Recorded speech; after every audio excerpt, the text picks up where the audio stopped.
राजा सबुर निवासी बुलाई, जनक पत्रिका बाची सुनाई। सुनि संदेशु सकल हर्षानी, अपर कथा सब भूप बखानी।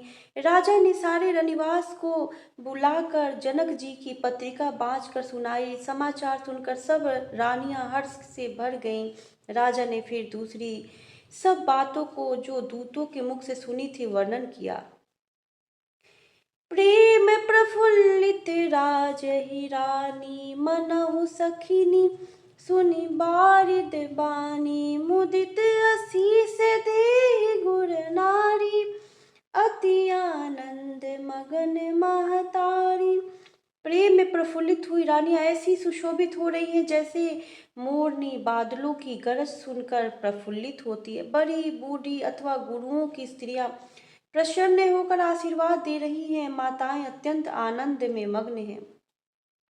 लेहि परस पर अति प्रिय पाती, हृदय लगाई जुड़ावही छाती। राम लखन कै कीरति करनी, बारही बार भूप बर बरनी। उस अत्यंत प्रिय पत्रिका को आपस में लेकर सब हृदय से लगाकर छाती शीतल करती हैं। राजाओं में श्रेष्ठ दशरथ जी ने श्री राम लक्ष्मण की कीर्ति और करनी का बारंबार वर्णन किया। मुनि प्रसाद कही द्वार सिधाए, रानी ने तब मही देव बुलाए। दिए दान आनंद समेता, चले विप्र बर आशीष देता।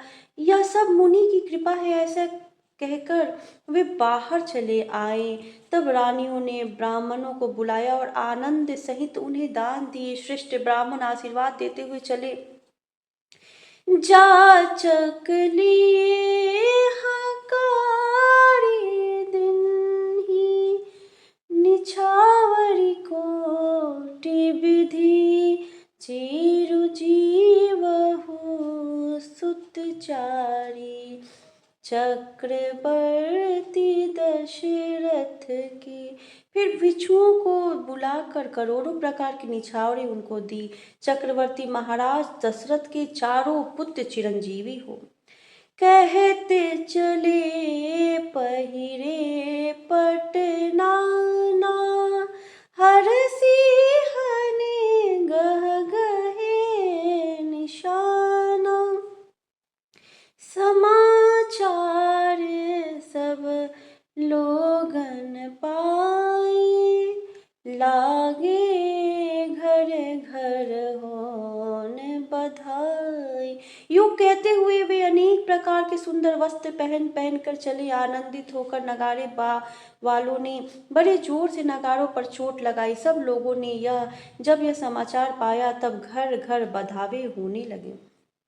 भुवन चारि दस भरा उछाहु, जनक सुता रघुबीर बियाहु। सुनि शुभ कथा लोग अनुरागे, मम गृह गली सांवरन लागे।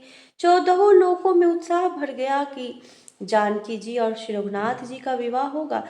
यह शुभ समाचार पाकर लोग प्रेम मग्न हो गए और रास्ते घर तथा गलियां सजाने लगे।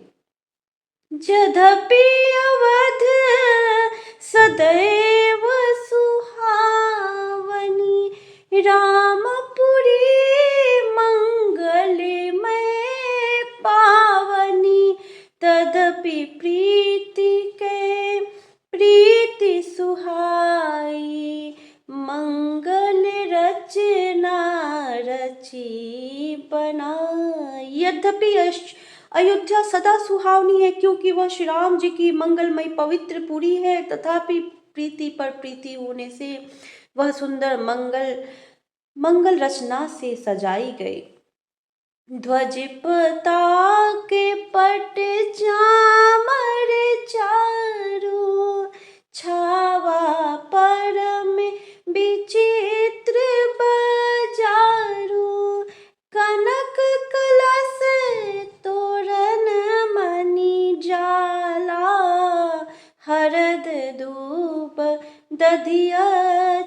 फूलत माला।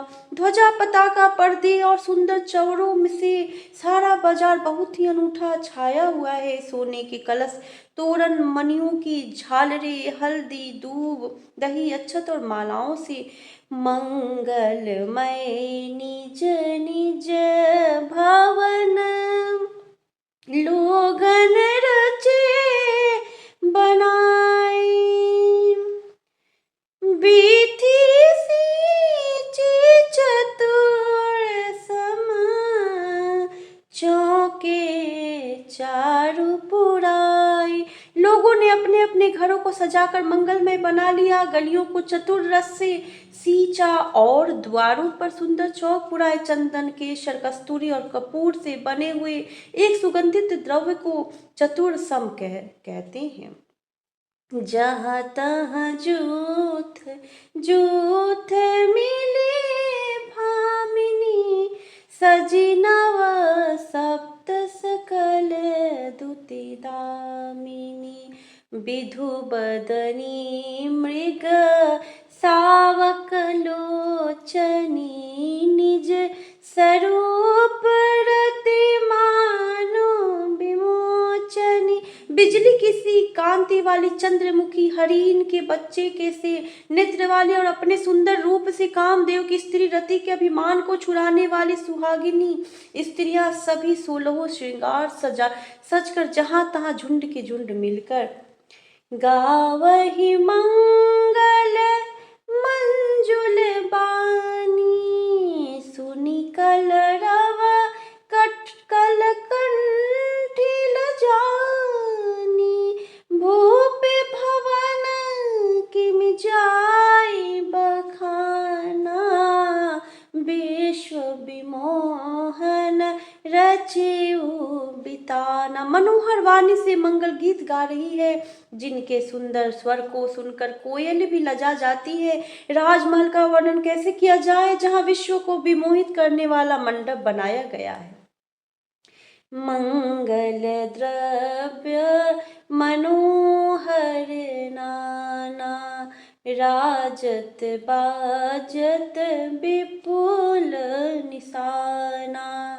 कतहु बिरिद बंदियो चरही, कतहु वेद धुनि भूषुर करही। अनेकों प्रकार के मनोहर मंगल गीत पदार्थ शोभित हो रहे हैं और बहुत से नगाड़े बज रहे हैं। कहाँ भाट विरुदावली कुलकीर्ति का उच्चारण कर रहे हैं और कहीं ब्राह्मण वेद ध्वनि कर रहे हैं।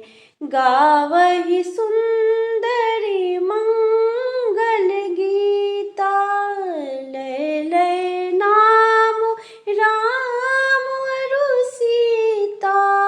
बहुत उछाहु भवनु अति थोरा, मानहु मगि चला चहु ओरा। सुंदर स्त्रियां श्री राम जी और श्री सीता जी का नाम ले लेकर मंगल गीत गा रही हैं। उत्साह बहुत है और महल अत्यंत ही छोटा है, इससे उसमें न समाकर मानो वह उत्साह आनंद चारों ओर उमड़ चला है। शोभा दशरथ भवन कई, को कबि बरनय पार। जहाँ सकल सुर शीस मणि, राम लिन्ह अवतार। दशरथ के महल की शोभा का वर्णन कौन कवि कर सकता है, जहाँ समस्त देवताओं के शिरोमणि रामचंद्र जी ने अवतार लिया है। भूप भरत पुनि लिए बुलाई, हय गय चंदन साजहु जाई।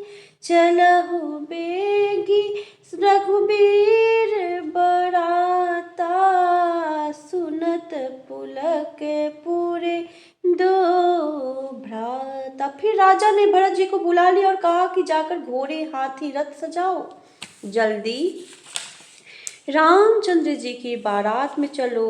वह यह सुनते ही दोनों भाई भरत जी और शत्रुघ्न जी आनंद वश पुलक से भर गए। भरत सकल साहनी बुलाए, आय सुदिन मुदित उठि धाये। रचि रुचि जीन तुरग तिन्ह साजे, बरन बरन बर बाजी बिराजे।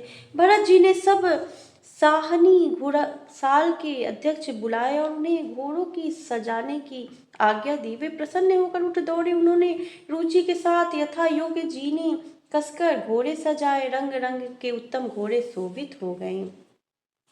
सुभग सकल सुठी संचंचल करनी, अयैव जरत धरत पग धरनी। नाना जाति न जाहि बखाने, नीदरी पवन जनु चहत उड़ाने। सब घोड़े बड़े ही सुंदर और चंचल करनी चाल के हैं। वे धरती पर ऐसे पैर रखते हैं जैसे जलते हुए लोहे पर रखते हों। अनेकों जाति के घोड़े हैं जिनका वर्णन नहीं हो सकता। ऐसी तेज चाल के हैं मानो हवा का निरादर करके उड़ना चाहते हैं। तिन्ह सब छयल भये असवारा, भरत सरिस बय राजकुमारा। सब सुंदर सब भूषण धारी, कर सर चाप तून कटी भारी। उन सब घोड़ों पर भरत जी के समान अवस्था वाले सब छैल छबीले राजकुमार सवार हुए। वे सभी सुंदर हैं और सब आभूषण धारण किए हुए हैं। उनके हाथों में बाण और धनुष हैं तथा कमर में भारी तरकस बंधे हैं। छरे छबीले छयल सब सूर सुजान नबीन, जुगपद चरस वार प्रति, जेयसी कला प्रवीण। सभी चुने हुए छबीले छैल सूरवीर चतुर और नवयुवक हैं। प्रत्येक सवार के साथ 2 पैदल सिपाही हैं जो तलवार चलाने की कला में बड़े निपुण हैं। मंगल भवन अमंगल हारी, द्रवहु सुदशरथ अजिर बिहारी।